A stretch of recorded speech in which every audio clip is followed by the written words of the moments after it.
Бармысың қазақ. Адамзат баласының мына дүниеде өмір сүру үшін жасап алған концепциясы бар. Адамзат баласының көпшілігі мына дүниені фани, греховный, кармический мир дейді. Жалған дүние дейді. Қармалып қойған адамның өмір сүру мүмкіндігі өте қиын. Күндердің күнде қиямет баян болған кезде, апокалипсис болған кезде бұл әлем шашылып кетеді. Сондықтан бақи дүние деген бар. Сол бақи дүние мәңгілік, вечный мир. Сол жаққа асығуымыз керек. Сен бұл жерде тек қана құлшылық жасауың керек.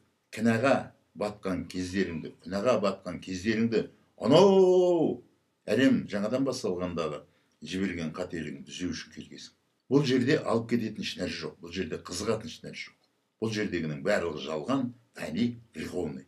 Сондықтан инсан, ман, мен деп аталатындардың барлығының ұрпағы өмірді қысқа деп есептеп, ана жаққа ұмтылу керек. Мәңгілікке ұмтылуың керек деп концепция жасаған. Адамзат баласының көпшілігі. Аттөбелінде қазақтың да концепциясы бар. Бұл дүние жарық, ғажап жасалынған. Адамға өмір сүру мүмкіндігі берілген. Ұрпақ туу мүмкіндігі берілген. Сол ұрпақ арқылы өзің осы өмірге қайтып келетін заңдылық берілген деп концепция түзген ұлтпыз. Олардың мәңгілік, вечный, бақи деп отырған жағы біз үшін тылсым.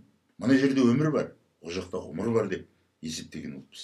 Сол тылсым дүниеден әлем жаңадан басталғанда осы жерге келгенбіз. Құдайдың өзі бізге осы жерде жарықта жарқын жаса деп, білім ал, ілім қу, зертте, зерделе, шешім қабылда, жаңа дүниелерді ойлап тап, оның заңдылықтарының бәрін өзіңнің болмысыңа салынған деп, ақтың ішіне салып қойған деп, ақты қаз деп бұйрық алған ұлтпыз. Өзің ойла, егер мына дүние шашылатын болса, бұл жердегі өмірің қысқа болатын болса, бұл жерді шашасың өседі. Қысқа қой, әп-сәтте құритын дүние, қызығатын ешнәрсе жоқ. Жұтуың керек, ішуің керек, жеуің керек. Ана салтта дәстүрлі заңдастырылып қойған заттарды орындаса, кінәңнің бәрі кешіледі дағыны, қиямет қайымда болатын 41-нен өтесің дағыны, ана жақта жатқан бақи дүниеге кіресің да мәңгілік өмір сүресің. Бұл дүние сен үшін 5 тиындықта құндылығы жоқ.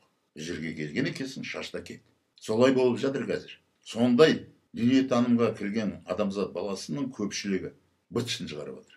Соғыстан соғыс, ашаршылықтан ашаршылық, ана ұрылар шіреніп шертіп отыр. Жылдырағанның бәрін жанына тартып алды.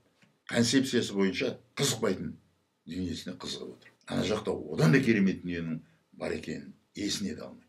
Ал біздің қазақ өзінің концепциясынан әлі алыстап кетпеген. Өз ұрпағыңнан өзің туатын болғандықтан, болашақ деген сөз саған тән болып қалатындықтан, өмірге оралатыныңды білгендіктен сен бұл әлемді шашпайсың. Біздің Аттөбелінде қазақтың концепциясының ұлылығын сезген, өздерінің концепциясының дұрыс емес екенін білгендер бізді әлі күнге дейін қырумен келе жатыр. Алдаумен, арбаумен келе жатыр.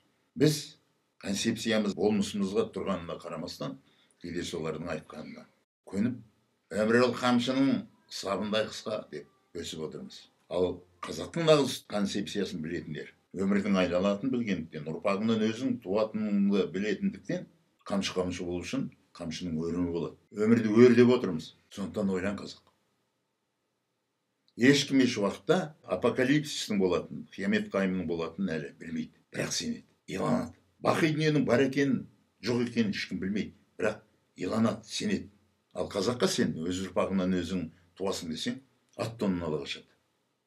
Ал дәлел интернетте жүр. Өз ұрпағынан өздері туып жатқандардың, әке-шешелерін тауып барып жатқандардың, керек болатын болса, кейде қазақтың өзі дейді, нағашысына тартқан екен, апасына тартқан екен, атасына тартқан екен. Ана өмірден озып кеткен бауырлар болса, мына оның қылығы соған ұқсайды екен деп қойып отыр. Ары қарай терең сүңгімей. Неге сенбейсің сен? Аналардың айтқан концепциясына сенесің, қазақтың өзінің түзген концепциясына сенгің келмейді. Өмір айналады, әлемнің бәрі айналып тұр. Сондықтан қайталап айтамын, жат жұрттың концепциясына қалай сенсең, дүр сілкінде ойлан. Қазақтың білген, қазақтың жасаған концепциясы ешкімдікінен кем емес десең, нағыз өмір сүрудің жолына түсесің. Бақта, дәулет, ырыста, денсаулықта болады. Неге десең, ол мына жарық дүниеге арналған. Аналардың айтқан отырған бақи, вечный миріне арналмаған. Сол жаққа барсаң рахат өмір сүресің деген концепциясына сәйкес келмейді. Осы жерге қайтып келесің. Өлім ол сәт, өлімнен кейін тылсым дүние бар, ол жерде ғұмыр бар. Ол жерден тез қайтасың. өзгенікіне қаншалық сенсең, өзіңе тиесілі дүниетанымның ара салмағын өлшеп салмақтап болған соң, өз дүниетанымыңа қайтқаның дұрыс болады. Сау болыңдар.